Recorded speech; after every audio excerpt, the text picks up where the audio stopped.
नमस्कार दोस्तों, मैं अखिलेश मिश्रा, आपके हिंदी विषय का अध्यापक। आज मैं आपको उपसर्ग का क्लास देने जा रहा हूँ। उपसर्ग, जिसे हम परिसर्ग के नाम से भी जानते हैं।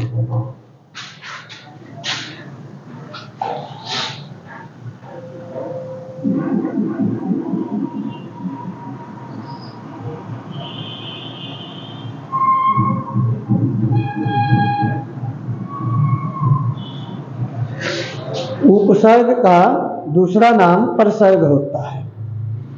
आते हैं इसके पॉइंट पर। उपसर्ग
ध्यान दीजिए, उपसर्ग यानी इसका दूसरा नाम परसर्ग है। परसर्ग, ठीक है।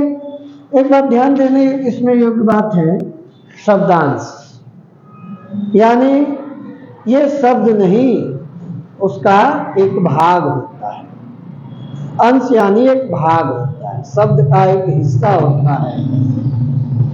वह शब्दांश जो किसी भी शब्द के आगे लगकर उसके मूल अर्थ को बदल देता है, परिवर्तित कर देता है, यानी बदल देता है, उसे उपसर्ग कहते हैं। ठीक है।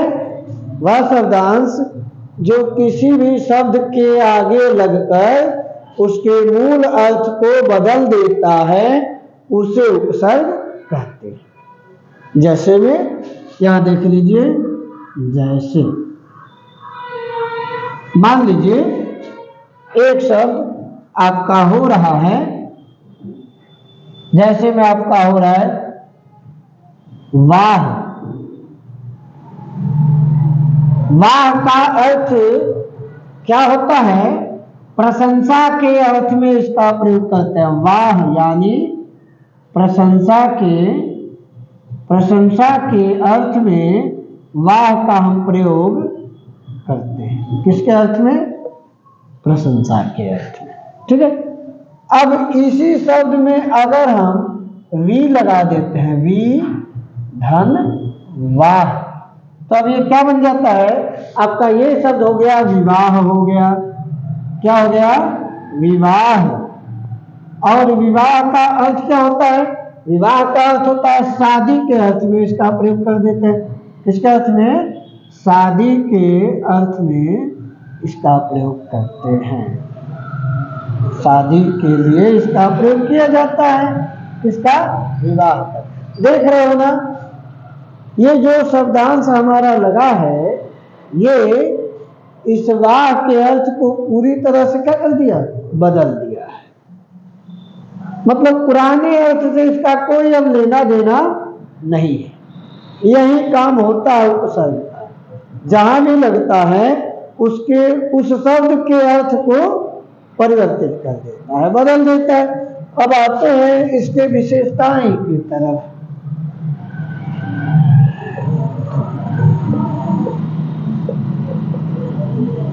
विशेषताएं, तो इसकी विशेषताएं यहां पॉइंट बना करके लिख देना है। यह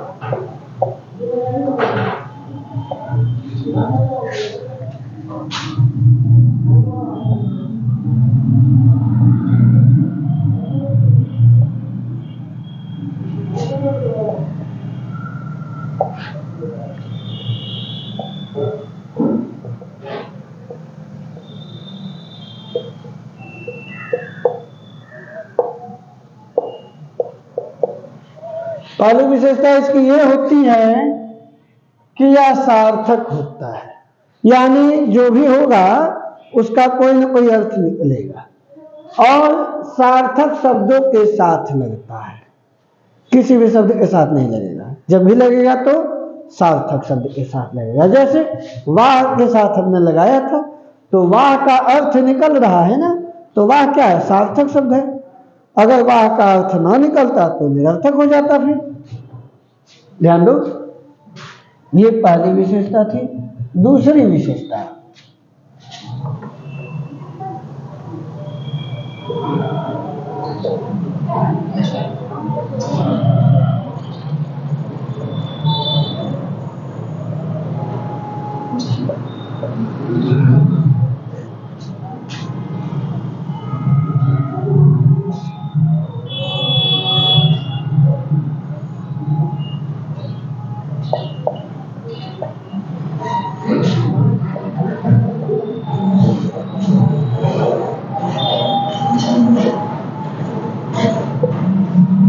इसका दूसरा विशेषता यह है कि इसका स्वतंत्र रूप से प्रयोग कभी भी नहीं होता है। ये जब भी लगेगा किसी के साथ ही लगेगा, ऐसे हम इसका प्रयोग नहीं कर सकते। जब भी करेंगे तो किसी न किसी शब्द के साथ ही करेंगे, ऐसे अलग स्वतंत्र रूप से नहीं कर सकते इसका प्रयोग। इसका अगला विशेषता होता है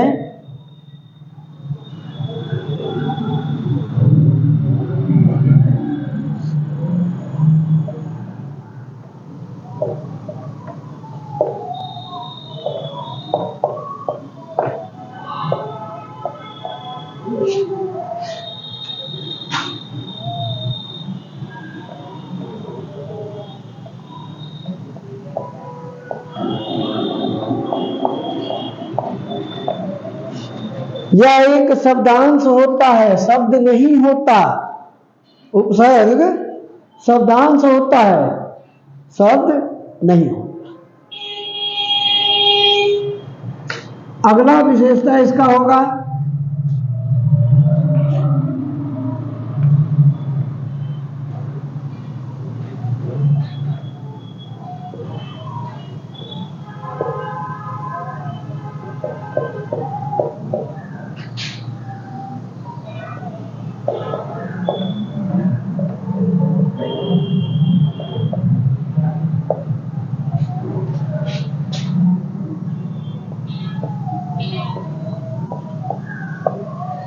शब्दों के आगे, आगे यानी पहले, आगे यानी पहले लगाया जाता है, कभी भी पीछे नहीं लगता है। जब भी लगेगा तो शब्दों के आगे लगता है। आते हैं इसके प्रकार के तरफ। तो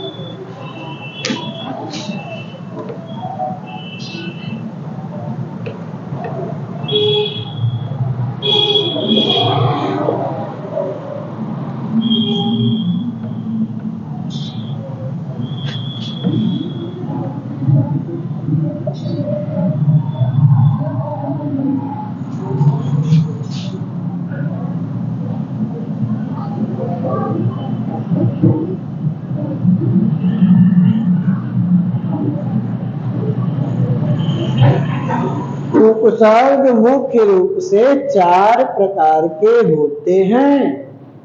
उपसर्ग मुख्य रूप से 4 प्रकार के होते हैं। पहला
ये देखिए आगे कहता है उपसर्ग मुख्य रूप से 4 प्रकार के होते हैं। संस्कृत के उपसर्ग, हिंदी के उपसर्ग, उर्दू, अरबी व फारसी के उपसर्ग। संस्कृत के अव्यय जो उपसर्ग की तरह लगाए जाते हैं। संस्कृत के अव्यय जो उपसर्ग की तरह लगाए जाते हैं, ये उपसर्ग के प्रकार हो गए। अब आते हैं अपने पहले पॉइंट पर, संस्कृत के उपसर्ग। ध्यान दीजिए, बता देते हैं हमें।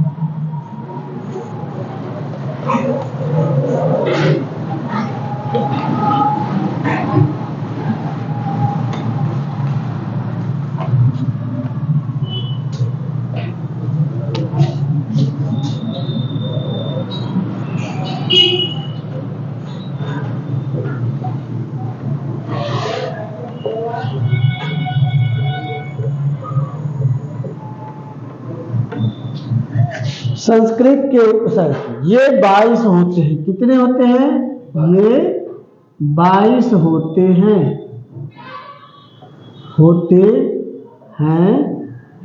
जो केवल तत्सम शब्दों के साथ लगाए जाते हैं।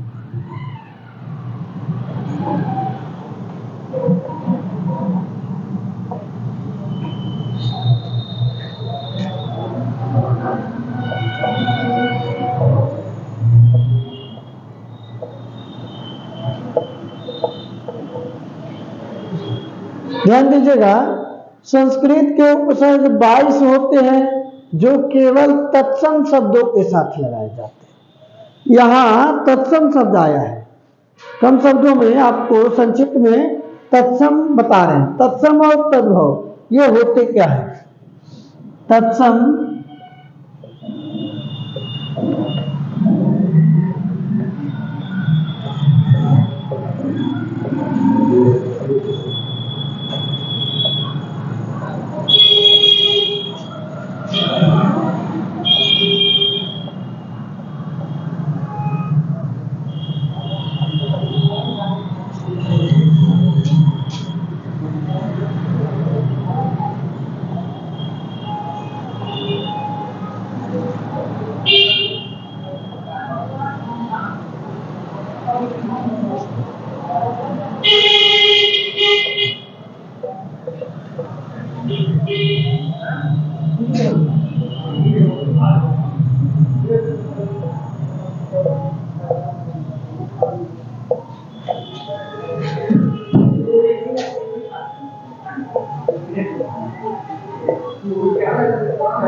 ध्यान दीजिएगा, तत्सम शब्द ये संस्कृत के शब्द होते हैं, संस्कृत के शब्द होते हैं और अपने मूल रूप से, मूल यानी शुद्ध रूप से, मूल यानी शुद्ध रूप से हिंदी में प्रयोग होते हैं, शुद्ध रूप से हिंदी में प्रयोग होते हैं।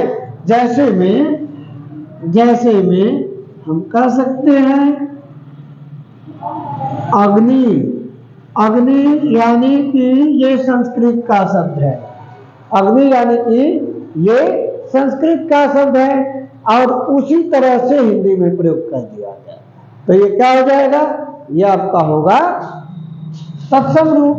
और ये देखिए जैसे होता है आपका पुष्प, ये भी क्या है, पुष्प संस्कृत का शब्द है, हिंदी में प्रयोग कर दिया गया। ठीक है, ध्यान दीजिएगा। आते हैं इधर इसके दूसरे पार्ट पर, यानी तद्भव। तद्भव, तद्भव यानी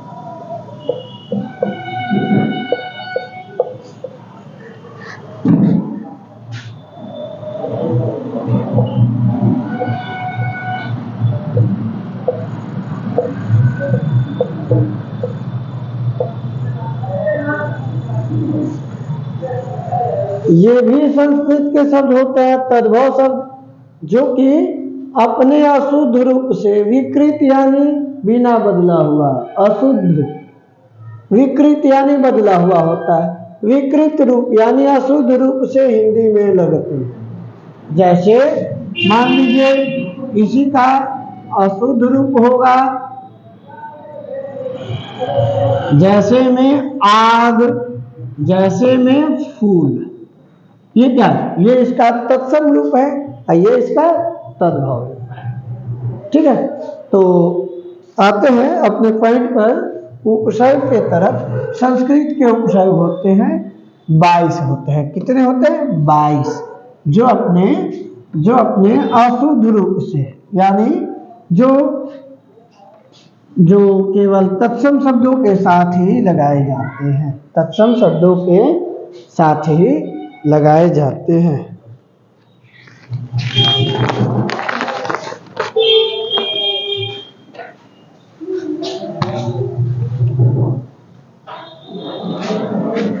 देखिए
चलो पढ़िए।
पढ़ी लिखे है ना, पढ़ी।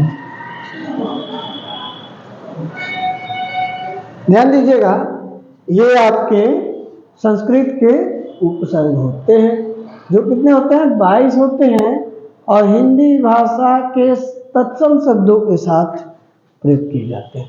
इन सबका अर्थ होता है, और मैं सबका ही अर्थ बताऊंगा, साथ में एक दो उसका उदाहरण भी बताऊंगा। जैसे अ का नहीं के अर्थ में प्रयोग कर देते हैं। इसका हो जाएगा, मान लीजिए इसका होता है अनाथ। क्या हो जाएगा? अनाथ। अब आपका हो जाएगा अभाव, हो जाएगा अभाव। ठीक है, अब देखिए,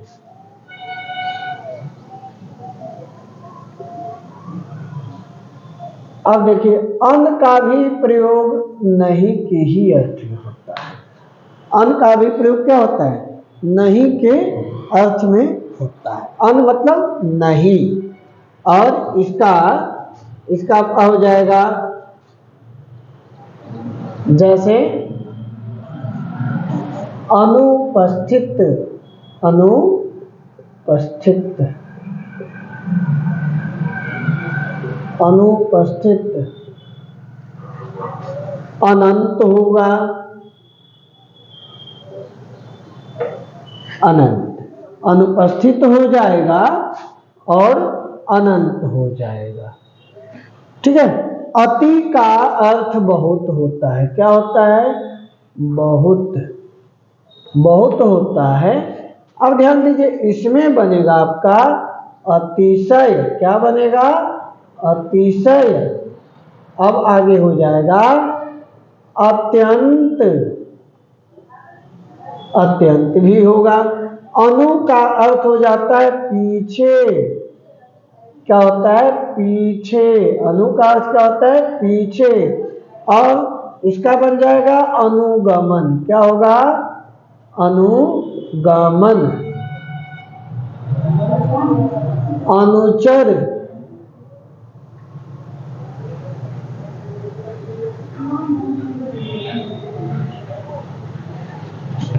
अनुचर होगा। अधि का अर्थ होता है अधि। अधि मतलब होता है ऊपर,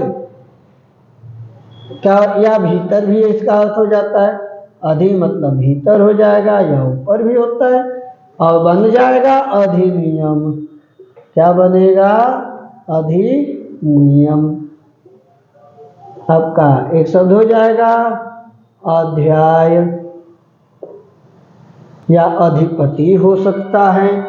अप का अर्थ होगा ऊपर। अप का अर्थ क्या होता है? ऊपर। और आपका हो जाएगा अपहरण। क्या बनेगा? अपहरण। अपशब्द बन जाएगा।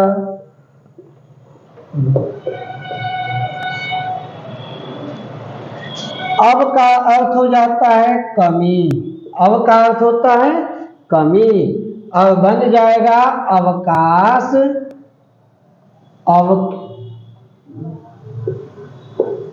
बनेगा अवकाश अवसर।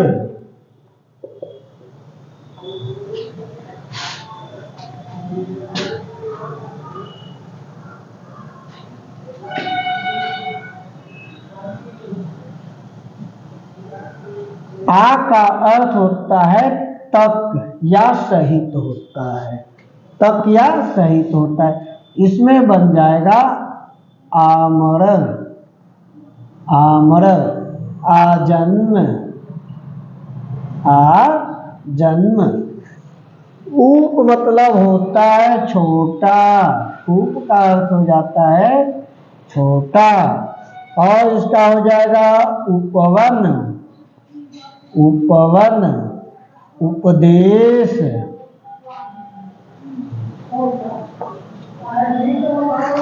उत का अर्थ हो जाता है ऊपर, उत का अर्थ ऊपर होता है और बनेगा उत्कर्ष,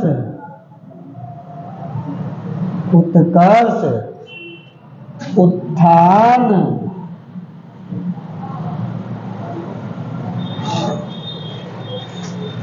दूर का अर्थ होता है बुरा या कठिन, दूर का अर्थ हो जाएगा बुरा या कठिन। और इसका बन जाएगा दुर्दशा, दुर्दशा दुर्व्यवहार, दुर्व्यवहार, दुर्व्यवहार। ठीक है, ये बन जाएगा। निह मतलब होता है निह, निह का अर्थ होता है बिना या रहित। क्या हो जाएगा? बिना या रहित। और बनेगा निष्काम, निष्काम निष्कर्ष हो जाएगा।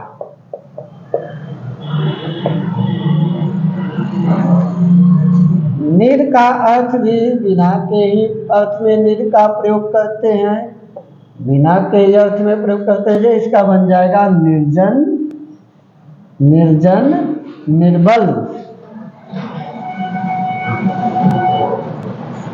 निर्बल।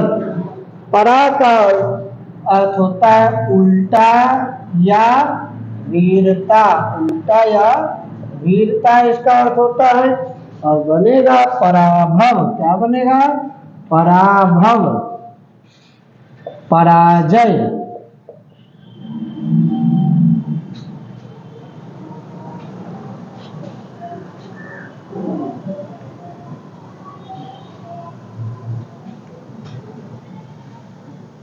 ध्यान दीजिए, परि का अर्थ हो जाता है चारों ओर। क्या होगा? चारों ओर। अब इसका बनेगा परिवार भी हो सकता है, परिवार, परिचय भी हो सकता है, परिचय। प्र का अर्थ हो जाता है आगे, प्र का अर्थ होता है आगे। और इसमें हो जाएगा प्रयोग, प्रयोग प्रबल। क्या बनेगा? प्रयोग और प्रबल। प्रति मतलब होता है, प्रति मतलब हर एक होता है, हर एक होता है या हर एक होता है। प्रति मतलब दूसरा भी हो सकता है। अब देखिए, इसमें हो जाएगा प्रतिदिन, प्रतिदिन प्रतिशोध या प्रतिकूल भी हो सकता है, प्रतिदिन। वि का अर्थ होता है विशेष। क्या हो जाएगा? विशेष, विशेष। अब ये इसमें हो जाएगा विज्ञान, विभाग।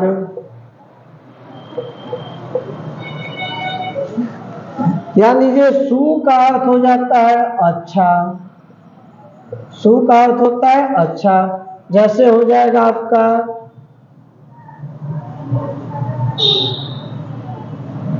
जैसे आपका हो जाएगा सुशिक्षित, सुशिक्षित,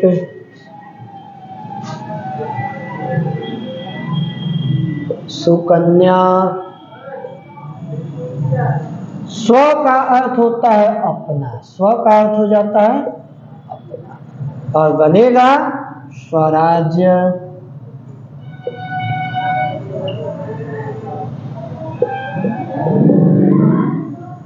स्वदेश। अभी का अर्थ होता है पास, अभी का अर्थ होता है पास। अब बन जाएगा अभियान,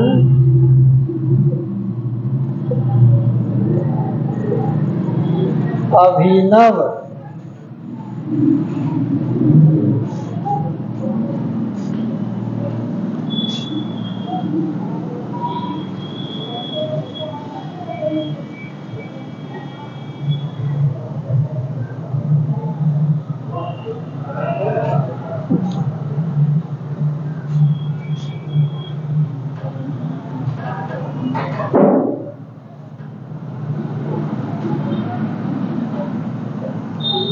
ध्यान दीजिएगा, ये इन सब के अ का अर्थ नहीं, बन जाएगा अनाथ, अभाव। अन का अर्थ नहीं, बनेगा अनुपस्थित, अनंत। अति का अर्थ बहुत, बनेगा अतिशय, अत्यंत। अनु का अर्थ होगा पीछे, और शब्द बनेगा अनुगमन, अनुचर। अधिक का अर्थ हो जाएगा भीतर, शब्द बनेगा अधिनियम, अध्याय। उप का अर्थ होगा ऊपर, बनेगा अपहरण और अपशब्द। अव का अर्थ होगा कमी, बनेगा अवकाश, अवसर। आ का अर्थ हो जाएगा तप, बनेगा आमरण, आजन्म। उप का अर्थ होगा छोटा, बनेगा उपवन, उपदेश। उत का अर्थ हो जाएगा ऊपर, बनेगा उत्कर्ष, उत्थान।